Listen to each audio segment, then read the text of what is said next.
꽃과 나무에게 말 걸기.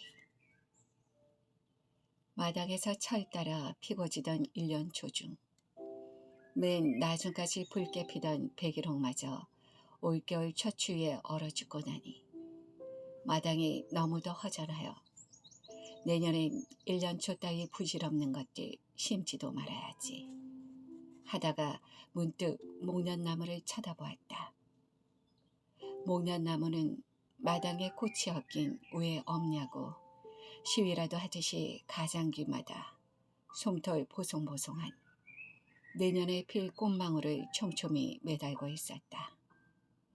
내가 너한테 또 졌다고 소리내어 말하고 나서 나는 그만 피식 웃고 말았다. 그 목련나무하고 나하고는 말이 잘 통하는데 그렇게 되기까지는 사연이 좀 있다. 그 나무는 내가 우리 집을 짓기 전부터 그 자리에 서 있었다. 큰 거목이었지만 목련은 성장이 빠르다니까 나이를 그렇게 많이 먹은 건 아닌지도 몰랐다. 아무튼 나는 넓지도 않은 마당에 그렇게 큰 나무는 어울리지 않는다고 생각했고 집을 야트막하게 지을 작정인데 집보다 높은 나무도 싫었다. 그래서 집 앞에 있는 하천부지나 뒤란 쪽으로 옮겨 심을 궁리도 해보았는데 정원일을 하는 식물 전문가하고 의논해보니 옮겨 심는 값이 어마어마했다. 많은 돈을 요구하면서도 정원사는 그 일이 별로 탐탁지 않은 듯 새로 사심는 것보다 돈이 훨씬 더 많이 드는 짓을 뭐하러 하느냐고 했다. 별로 비싸거나 귀한 나무도 아닌데 손쉽게 베어버리는 게 상책이라는 말투였다. 정원사의 말도 말이지만 내가 원래 목련을 별로 좋아하지 않은 까닭도 있고 해서 베어버리기로 했다. 목련을 좋아하지 않는다면 이상하게 들릴지도 모르지만 꽃이 질 때 산뜻하게 지지 못하고 오래도록 갈색으로 시든 꽃잎을 매달고 있는 게 누추해 보여서 아주하게 되었을 것이다. 나는 간단하게 그럼 베어달라고 부탁했다. 집을 짓고 있는 도중이었기에 어느 날 없어져 버렸는지도 모르게 그 나무는 사라졌다. 그리고 곧 목련이 거기에 있었다는 것도 잊어버리고 지냈다. 그해 5월에 새 집으로 이사를 했다. 이사하고 마당 정리하면서 보니 나무를 밑둥에서 베지 않고 1m 정도 남겨놓았다.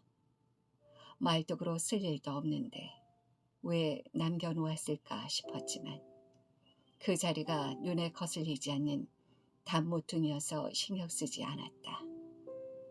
여름이 되니 새로 깐 잔디보다 잡초가 더 무성해져서 그걸 뽑느라 마당에서 지내는 시간이 많아지자 자연히 목련나무 그루터기에 신경이 쓰이기 시작했다. 그게 그냥 서 있는 게 아니라 그루터기 윗부분에서 푸릇푸릇 새싹이 돋아나고 있기 때문이었다. 나는 그것들을 원치 않는 잡초 취급해 너까지 왜 속을 썩이냐고 투덜대며 손바닥으로 훑어서 없애버리곤 했다. 그래도 그 그루터기는 죽지 않고 줄기차게 새싹을 토해냈고 나는 그걸 또 집요하게 훑어낼 때마다 투덜대는 듯이 미안하다고 사과를 하게 됐다. 그해 여름 내 그 짓을 했다. 그러다가 겨울이 됐으니 그 나무는 확실하게 죽었으려니 안심을 했다. 그러나 웬걸 그 이듬해 봄 좀 오래 여행을 하고 돌아와 보니 그 나무 그루터기는 사방으로 이파리가 아닌 가장귀를 뻗고 있었다. 가장귀는 믿을 수 없을 정도로 빠르게 자라며 잎도 무성해졌기 때문에 키는 작지만 동그랗고 건강한 나무의 모양을 갖추어 갔다. 그의 그 나무는 살아나려고 온 힘을 다하느라 그랬는지 꽃은 피지 않았다. 나는 그 나무의 왕성한 생명력에 질린 나머지 미안하다는 말 대신 내가 너한테 졌다고 무조건 항복을 하고 말았다. 그 후 목련나무는 나의 가장 친한 말동무가 되었다. 가장귀가 너무 촘촘하게 나서 톱으로 솎아주게 될 때에도 아플까봐 미리 양해를 구하는 말을 했고, 전지를 끝낸 후에는 거봐라 얼마나 시원하냐고 생색을 내기도 했다. 전지를 해주었는데도 이파리들이 어찌나 극성맞게 빈틈없이 밀생을 하는지 한여름에 그 나무를 보고 있으면 앙리 루소가 그린 식물처럼 비현실적으로 보이곤 했다. 무성한 나무는 대개 이파리 하나하나의 모양은 뚜렷하지 않은 법인데 이 나무는 마치 이파리 하나하나가 나를 향해 시위라도 하듯이 형체가 뚜렷하고 두터운 질감으로 번들댔다.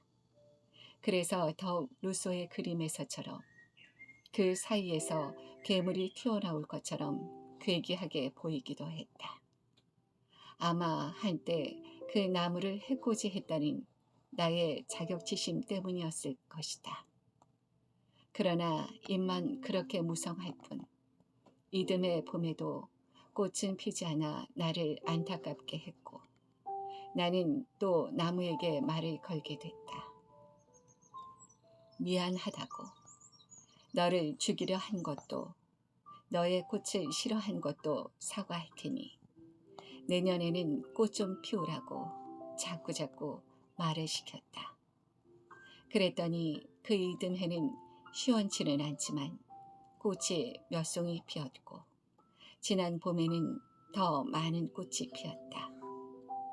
아마 오는 봄에는 더 장하게 꽃을 피울 모양이다.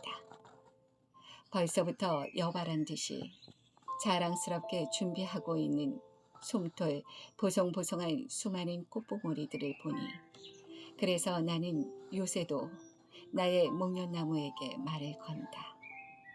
나를 용서해줘서 고맙고 이 엄동설안의 찬란한 봄을 꿈꾸게 해줘서 고맙다고. 목련이 고마운 까닭은 그 밖에도 또 있다. 목련나무 때문에 나는 꽃이나 흙에게 말을 시키는 버릇이 생겼다. 1년 초 씨를 뿌릴 때도 흙을 정성스럽게 토닥거려 주면서 말을 건다. 한숨 자면서 땅 기운 듬뿍 받고 깨어날 때 다시 만나자고. 싹 트면 반갑다고. 꽃 피면 어머머 예쁘다고 소리내어 인사한다. 꽃이 한창 많이 필 때는 이 꽃 저 꽃 어느 꽃도 섭섭지 않게 말을 거느라 또 손님이 오면 요 예쁜 짓 좀 보라고 자랑시키느라 말없는 식물 앞에서 나는 수다쟁이가 된다. 1년 초들은 목련나무처럼 오래 피치지 않고 내 말을 잘 듣는다. 왜 안 피냐고 독촉하면 곧 피고 비 맞고 쓰러져 있을 때 흙을 돋어 일으켜 세우면서 바로 서 있으라고 야단치면 다시는 넘어지지 않는다. 내 마당의 꽃들이 내 말을 잘 듣는다고 해서 노랗게 피는 꽃 한테 빨갛게 피라거나 분꽃처럼 저녁 한때만 피는 꽃 한테 온종일 피어 있으라는 무리한 주문은 안 한다. 무리한 요구를 안 하는 게 아마 꽃이 내 말을 잘 듣도록 길들이는 비법인지도 모르겠다. 아니지. 꽃과 나무들을 내가 길들였다고 생각하는 걸 알면 그것들이 아마 코웃음을 치거나 화를 낼지도 모른다. 그것들이 나를 길들였다고 정정해야겠다.